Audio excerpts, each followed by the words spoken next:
Today we're talking about my 3 biggest criticisms of Warhammer 40k 9th edition.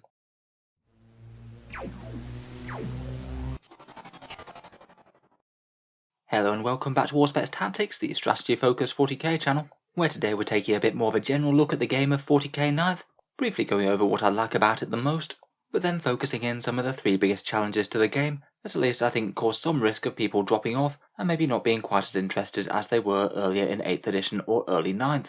We're largely going to focus on the actual tabletop game rules today. I know Games Workshop have frustrated people quite a bit over the last few months for one reason or another, though I'll save any more discussion about that for other videos. I'm sure you've heard plenty of it on YouTube over the last half a year or so. In any case, let's start with a few of the things that I like the most about 9th edition and what I think they're doing right, and then maybe talk about 3 of their biggest hurdles to overcome. So first up, on the more positive side, I do really quite like the core rule set of 9th edition. I feel like for 2 people who know each other well, and are playing a game that they know is going to be at least fairly balanced, I think it's a really good experience, and I think Games Workshop have done quite well with the rules to create a situation where 2 sensible looking armies will generally be engaging each other, with a decent emphasis both on killing enemy units and taking objectives. I was a big fan of the hard reset that was Warhammer 40k 8th edition, and I feel that largely 9th edition is 8th edition with a whole load of the kinks ironed out, and a few extra quite nice cinematic rules to make armies perform as you might feel that they should in game. Because the game is both about killing enemy models and then taking and holding objectives, it at least usually means that you're going to be fighting with 2 armies that at least somewhat look like regular armies, HQs to lead them, a decent chunk of troops, and then some heavy hitting damage dealers, whether that's gunline units or vehicles or close combat specialists. Quite a bit better than a fair few 8th edition lists in my opinion. I've got no real desire to relive the meta where everyone was bringing Knight Castellans or 8 or 9 Eldar Flyers, or a gunline of Repulsor Executioners all clustered around a bunch of characters. By needing to move out and capture points, it does encourage some more balanced lists and not just taking things that were just spamming one thing. Otherwise, I think they've got the balance of range and melee really quite good at the moment. You can see very strong armies of both, say gunline Admech lists, melee Drakari lists, and Space Marines who often fall somewhere in the middle. I like the morale and psychic rules for the most part, both areas that I think they've really struggled to get right in the past, and quite a lot of the tweaks that they've added throughout 8th edition and at the start of 9th edition, things like the rule of 3 preventing excessive spam, rewards for monofaction armies such as Space Marine combat doctrines but farmed out to every faction, really quite in-depth customization levels for each army. You can play most armies in different sub-factions now. Going back to something like 4th or 3rd edition, I think that, say, Imperial Guard players would love to have the amount of options they have for each regiment now. There used to be very little to no rules differentiation. And I think for the most part the 9th edition codexes do quite well of balancing their codexes internally, meaning that there's good reasons to take at least most of the units in the decks, and most of them do have a battlefield role, so that quite a lot of things are viable. I'm not saying anything about external balance though. Obviously codexes versus codexes has some issues, as we'll get on to. Crusade mode is quite a nice inclusion that you can use if you want to, but you don't have to. I do quite like the way they fix errors and rebalance the worst stuff with rules FAQs, and in general the model releases haven't been too bad either, each army with a codex getting a combat patrol as at least 1 discount bundle option, and 2 Xenos factions getting some hefty range revamps, the Necrons and the Orcs. In general, I would stress that I do quite like 9th edition at the moment. Definitely a lot of fun to be had, but that's not to say that there aren't a few ways that it could improve. Firstly, I think one of the biggest issues is too much rules bloat, making 40k not quite as accessible to newer players as it was, say, towards the start of 8th, both in terms of the main book missions and also just within each codex as well. I think there's often a bit of a trade-off in game design in general.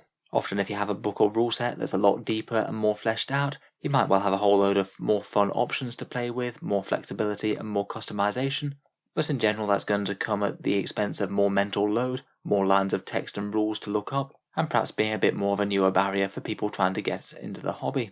The 9th edition main rulebook missions, with all of their secondary objectives and scoring happening each turn, maybe do just take a little bit more admin and getting your head around compared with other things. Certainly the secondary objective list can lead to a little bit of decision paralysis when you're confronted with a vast array of options, and picking the wrong choice could genuinely lose you the game. There's plenty of admin and bookkeeping in the Crusade mode as well. Each battle really needs a little bit of admin time to see who gets which fancy new battle honours or experience points. 9th edition codexes are also bigger and more in-depth than they've probably ever been.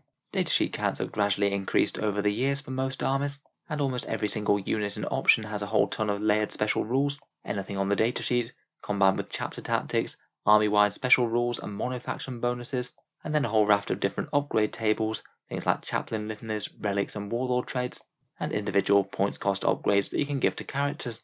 I do quite like their keyword system, with the ways that they can allow buffs and synergies to go on the units that they want them to, but sometimes the keyword interactions can be a little bit complex, maybe the Admech Codex being one of the best examples of this. Some buffs work just on infantry, some work just on Skitarii, some only on core units, and it takes a bit more effort to get your head around compared with some other books.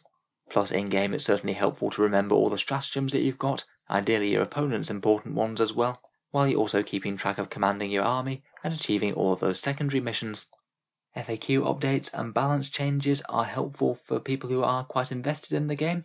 For the most interested players who play Warhammer quite a lot, it's maybe not the biggest deal, but for more casual players, it might be a little bit annoying to come back to the game each time and find out there's new FAQs, new chapter approved books, or maybe new supplement updates and things, and I could see how it could be a bit frustrating if all the rules for your army have changed by the time you get your next game in.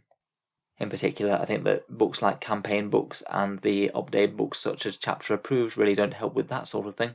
They do add more content, rules and balance changes, but it does mean more books to carry, and a bit more headspace required for people playing the game. I'm definitely not saying that the level of rules that we have in 9th edition is unmanageable, but I feel like it's the sort of thing that's going to become ever more of a problem if Games Workshop does stick to their usual pattern of releasing books with ever more content in them to make them seem better than the previous. I think that just becomes a point where it's going to become a bit too much, and there's definite advantages and trade-offs compared with the much more simplified version of the game that we had when 8th edition came out and it was just indexes. Next up, one of the other major gripes about 9th is that some armies are really quite unbalanced. As the 9th edition codexes have been coming out, some armies are just massively stronger than others, and particularly the top of the tree 9th edition armies will generally just flat out destroy some of the armies that are on the bottom end of the 8th edition power curve. I think perhaps this has become a bit more annoying, as I'd say that the power disparities have got worse as the edition has gone on, not better. In particular, Drukhari and Admech getting win rates of 60% or more at tournaments just isn't that great, and that's even after they've had an FAQ handed out to both of them that nerfed them quite considerably. On the other end of the spectrum, we have Tau, Guard and Genestealer Cult really struggling, and generally if you're taking hyped up competitive lists of these armies against each other, you're going to have some very lopsided games. It seems to be quite likely that this will gradually get better as more and more codexes are released, but until that happens I think it's going to remain a problem. I would bear in mind though that over 40k's history the game has very rarely had any sort of massive sense of balance. Usually there's been a few armies that have just been far easier to win with than others, and some armies that have been really struggling. I still think that just because some ridiculously competitive armies exist out there, it doesn't mean that 9th edition in general isn't worth playing. Certainly at a more casual level this shouldn't really be the biggest deal. Hopefully a decent bit of pre-game discussion can allow you to find some fairly balanced armies, rather than one player taking something ridiculously nasty and one player running something very fluffy or casual. I think it can still be fun to run some of the lesser represented factions at tournaments as well. It could genuinely be just as much of an achievement to say place 10th at a tournament with an army like Tau, as opposed to placing on the podium with an army like Admech or Drukhari. In general I still think that it's well worth playing, but it's just annoying that it doesn't really seem to have been getting all that much better recently, even when Games Workshop has had the recent opportunity to rebalance things in the chapter approved book for 2021.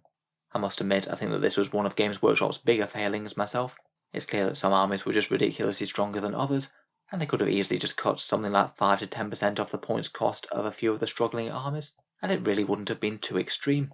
Unfortunately what we got was very little to no change for some of the worst armies on the board. Again, things like Tau, Genestealer, Cults and Guard got very little love. In general, misbalanced armies has always been a problem for Warhammer 40k, but at the moment it does seem like it's particularly so. A few more judicious buffs and nerfs to the right things might not be the worst idea. Finally, and perhaps relating to the previous point, is that at least compared with 8th edition, the codexes have been coming out fairly slowly, and perhaps in a slightly unhelpful order, with a bunch of Space Marine supplement books coming out first. Generally when an army gets a 9th edition codex it's usually good news.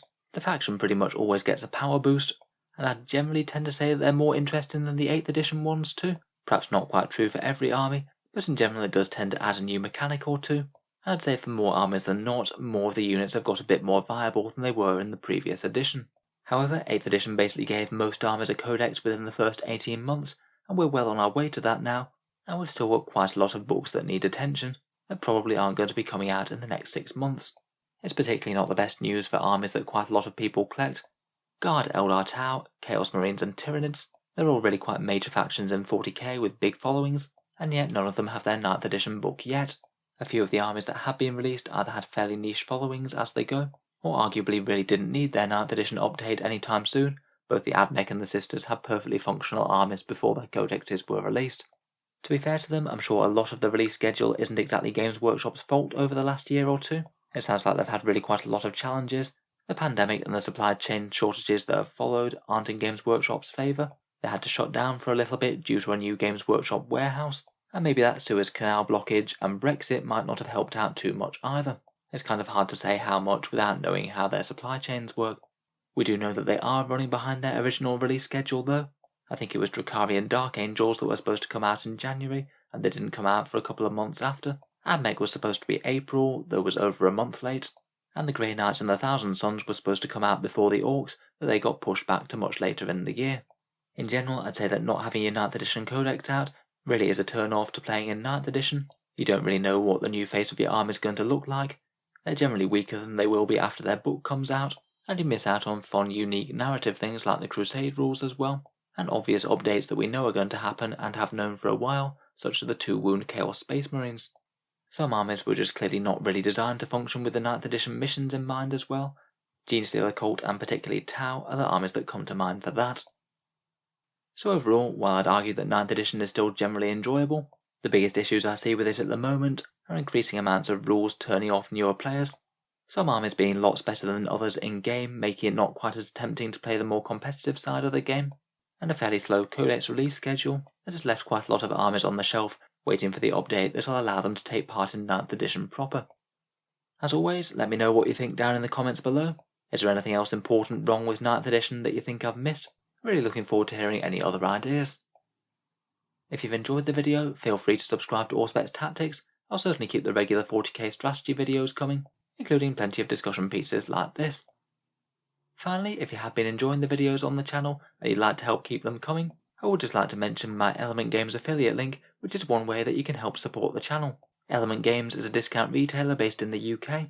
They usually give between 10 and 20% off Games Workshop's models, so it could be a decent way to pick up a saving. If you were thinking about ordering in some models anyway, then feel free to check them out, the link's down in the video description. If you do buy anything off there, Auspex Tactics gets a small amount of the profits, but it doesn't cost you any more when you buy.